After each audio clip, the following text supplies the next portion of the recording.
საშინაო სკოლის გაკვეთილებს წარმოგიდგენთ კომპანია სილქნეტი.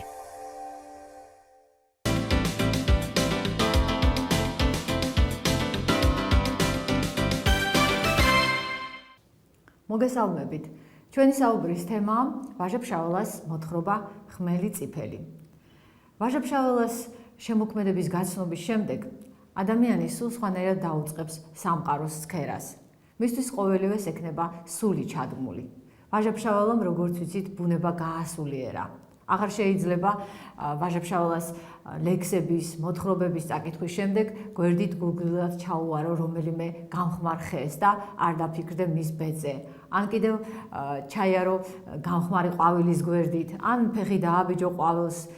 ყოველ შემთხვევაში ძალიან ფრთხილად ექცევი ბუნებას მას შემდეგ, რაც წაიკითხავ ვაჟა-ფშაველას მოთხრობებს. ვაჟა-ფშაველა სამყაროში ხედავდა საოცარ კანონზომიერებას. მისთვის ბუნება, რა თქმა უნდა, იყო უპირველეს ყოვლისა მრავალფეროვანი, მაგრამ სავსე ამასთანავე სავსე სიკეთითა და სიყვარულით. თვითონ ვაჟა ბუნების ნაწილად მიიჩნევდა თავს და ფიქრობდა, რომ ყოველ ადამიანს ასე უნდა წარმოედგინა თავი. მაშინ უფრო მეტად იგრძნობდა თავს ბედნიერად. ადამიანი უბედურია მრავალი მიზეზის გამო, მაგრამ ვაჟა-ფშაველას აზრით მისი უბედურების მიზეზი ერთ-ერთი ისიც არის, რომ ის ვეღარ განიცდის თავს ბუნების ნაწილად.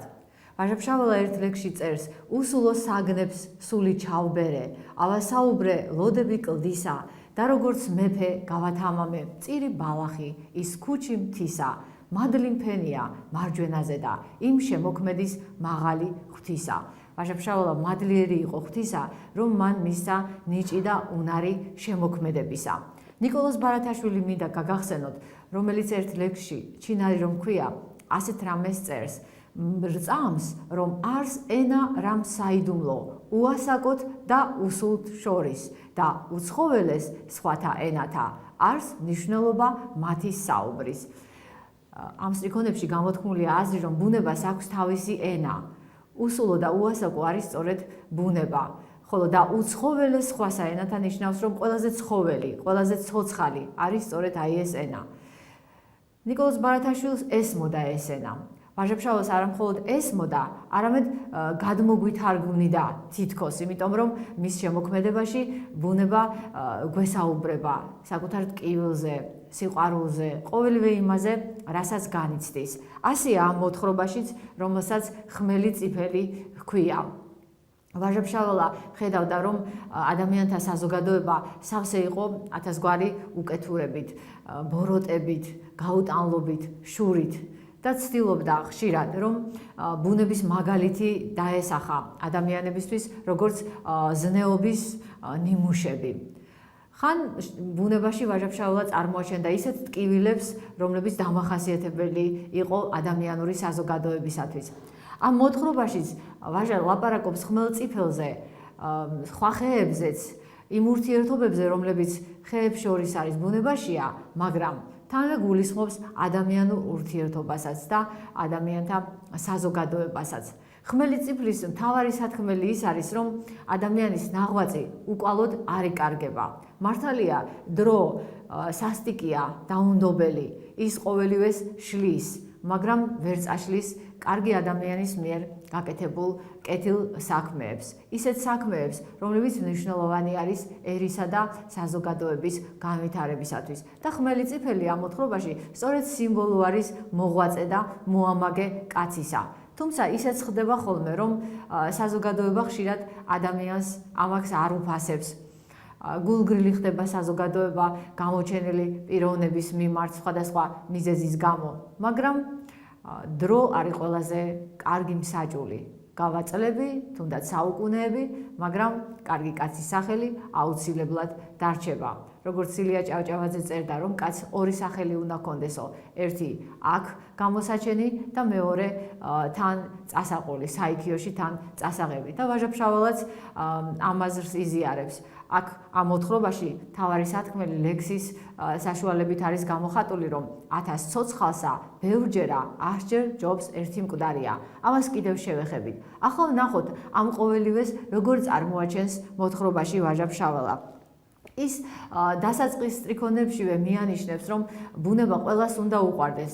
თვითონ ასე სჯერა და წერს, რომ ყველას და მათ შორის მეც მიყვარს მაღალი, მწვანით, ყვავილებით მორთული მთა. ყველასო და მათ შორის მეც. ესე იგი უეჭვოდ გამოთქვამს ამ თვალსაზრისს, რომ ყველას უნდა უყვარდეს ბუნება.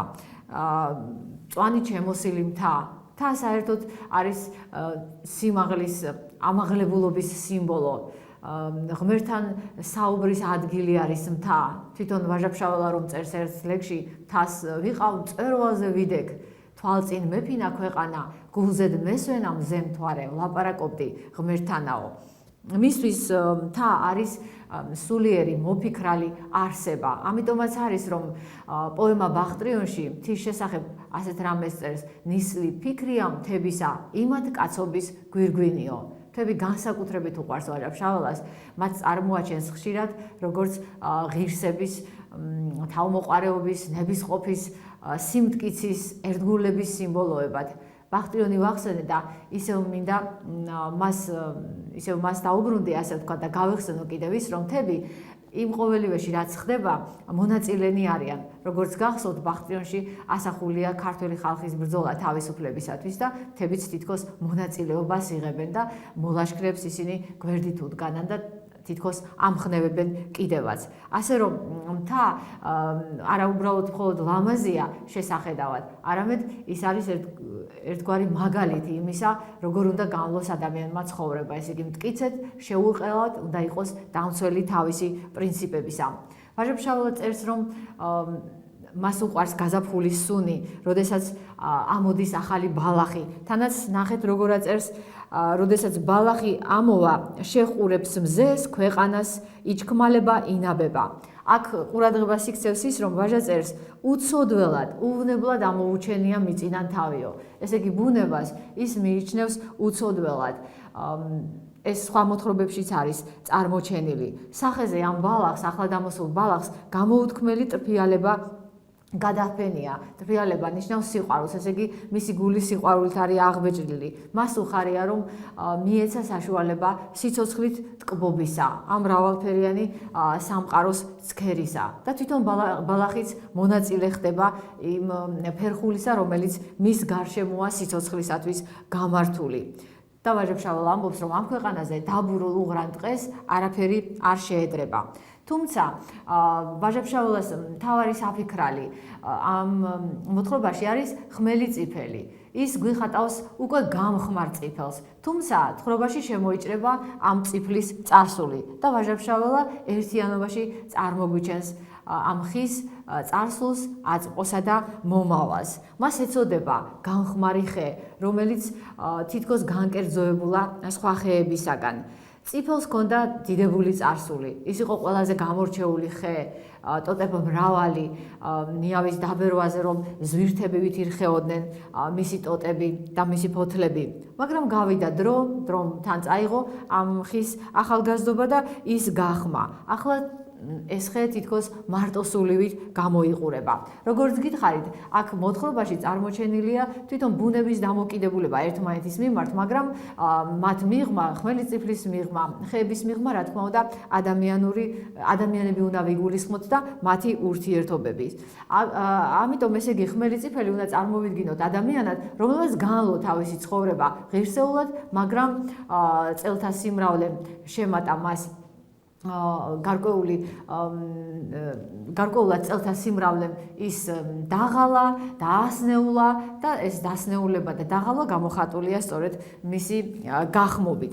სხვა ხეები წიფელს ზემოდან დაჰყურებენ, თითქოს აღარ უნდათ მის გვერდით ყოფნა, მათ უჩნდებათ რაღაცნაირი პატივმოყვარეობის განცდა, თითქოს ისინი უკეთესები არიან, რადგან ჯანსაღნი არიან და ჯერ კიდევ ახალგაზრდები. ცდილობენ, რომ ხმელწიფელს ყურადღება არ მიაქციონ, მაგრამ ხმელიწიფელი ამ ყოველივეს იტანს ერთგვარი ესეთი ღირსებით იტანს. ის არც ავს ამბობს ამაზე და არც კარგს ამბობს. ის მხოლოდ უსმენს ადგილის დედას. ადგილის დედა არის დედამიწის სიმბოლო, რომელიც განურჩევლად ყველას დიდსა და პატარას თავისი წვენით ასაზრდოებს და მაცოცხლებელ ენერგიას აწვდის. ადგილის დედა ხეებს, ბალახებს, მთელ დღეს უამბობს სიყვარულზე, სიწმინდეზე, სიცოცხლეზე. აქ წერია, რომ სხვა ხეები ეუბნებიან ხმელწიფელს, რომ რას გაჩუმებულ ხარ, რას გაშტერებულ ხარ, საწყალო, ყური უგდე, რას ამბობსო. რა თქმა უნდა, მათ არიციან, რომ ხმელწიფელს ყური აქვს მიგდებული და მათზე უფრო გულისხმიერად უსმენს ამ ყოველივეს. და თანაც არა მხოლოდ ისმენს ადგილის დედის ნაამბობს, არამედ ეს მას თვითონვე აქვს განცდილი. თვითონვე აქვს, ასე ვთქვათ, ამაგი დადებული სიყვარულისთვის, სიწმინდისა და სიცოცხლისათვის. მხოლოდ კვნესა ისმისო ხმელი წიფლისა და მეტი არაფერი. ის ყურს არ ათხოვებს და არაფერს არ იტყვის არც ავად და არც კარგად. საბრალო წიფელი, როდესაც წერს ვაჟა-ფშაველა, ამით რა თქმა უნდა თავის დამოკიდებულებას გამოხატავს მის მიმართ. ის არ ცდილობს, რომ მკითხველი რაღაცაში დაარწმუნოს, დააჯეროს, მაგრამ იმგვარად გვიყვება, იმგვარად წარმოაჩენს საკუთარ დამოკიდებულებას, რომ მკითხველიც ძალიან იოლად მიყვება მის ნააზრევს და მასაც ისეთივე განცდა უჩნდება ხმელი წიფლის მიმართ, როგორც ავტორს გააჩნია. ის წერს, რომ ადრე იყო ხმელი წიფელი ამაყად გაბარჯღული, თავისი დიდი ტოტებით ქოხივით ეფარებოდა მთელ დღეს, ქოხივით ეფარებოდა, ესე იგი ის იყო პატრონი და მფარველი ამ დიდი ტყისა. არწივი მხოლოდ მის ტოტებზე ისვენებდა. არწივი ესეთი მეფური ფრინველი არის.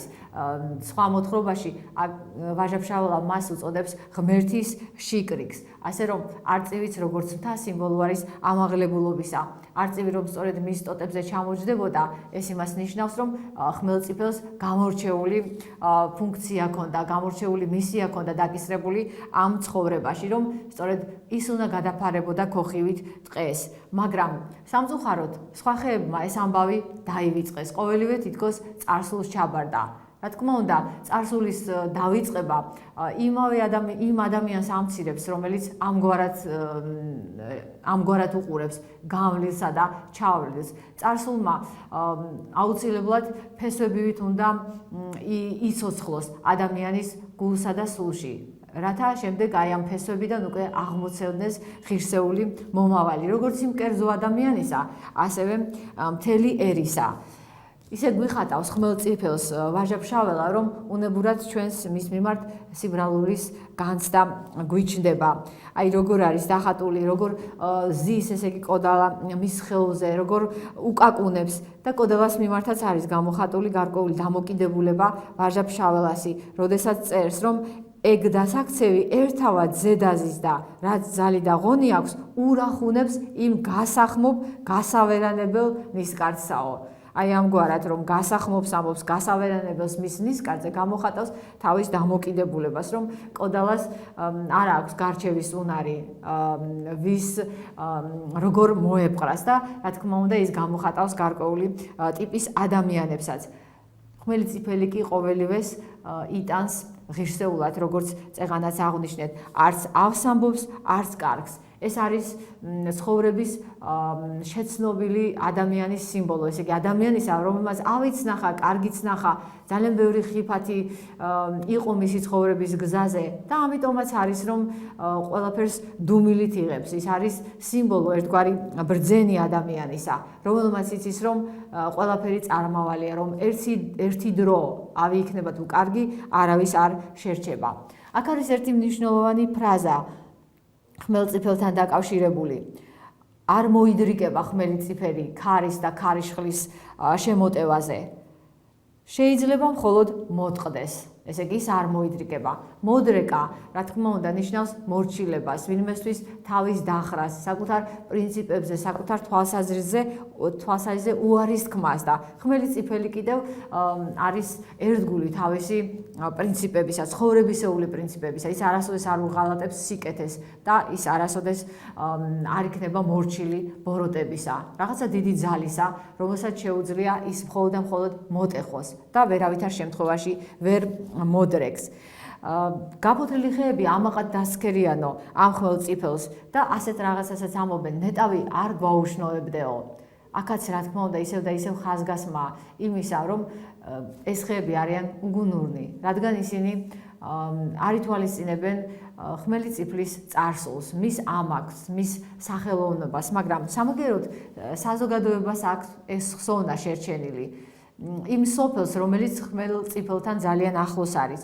ამიტომაც არის, რომ თუ ხეები ასეთნაირად აღიქვამენ ხმელწიფელს, როგორც უშნოს, როგორც მათ დამაუშნოებელს, ასე არ იქცევიან სოფლელები. ისინი დღეში 3-ჯერ მაინც გაიხსენებენ ხოლმე ხმელწიფელსო. მაგალითად, მამამ რომ მკითხოს შვილს, სად ყავდა საქონელი, ის აუცილებლად ეტყვის, რომ ხმელიწიფლის მიდამოებში გაღმა ან გამოღმა. ესე იგი, მისთვის ეს არის ერთგვარი სანიშნი ხმელიწიფელი. თუ იმის მისახვედრად, თუ სად ყავდა საქონელი სამწყემსავად.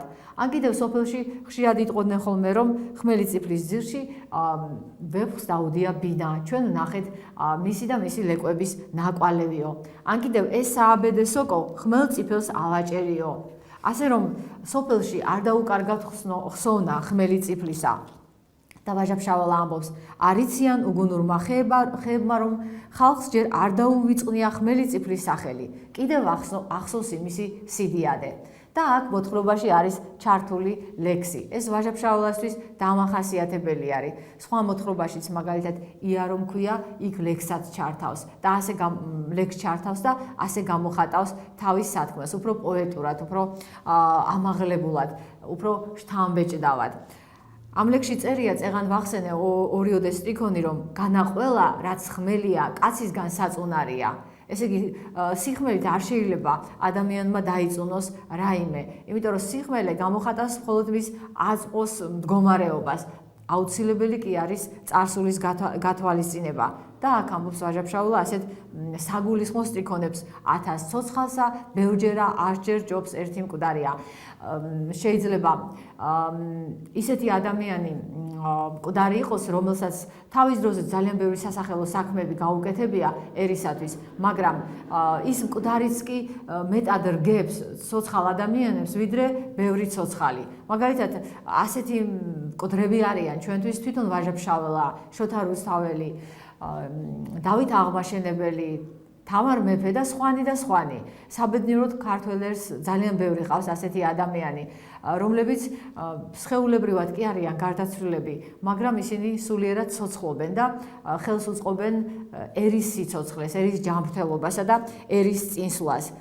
ვაჟა-ფშაველა ძალიან წუხს, როდესაც საზოგადოებაში ამგვარი განცდა ჩდება ხოლმე. განცდა რისი, რომ დაივიწყებენ სასახელო ადამიანების წარსულს და მხოლოდ და მხოლოდ იმას აფასებენ, რასაც აწმყოში ხედავენ. ეს რა თქმა უნდა არის მზერის ნაკლოვნება. ადამიანებს სულიერი თვალი დახშული აქვთ, გონების თვალი დახშული აქვთ და რა თქმა უნდა, ამიტომაც მათი მზერის თვალსაჩინო არის ძალიან შეზღუდული. ეს არის საზიანო მათთვისაც და რა თქმა უნდა, მთელი ერისთვისაც. თუ კი ერში ასეთი ადამიანების რიცხვი იმრავლებს.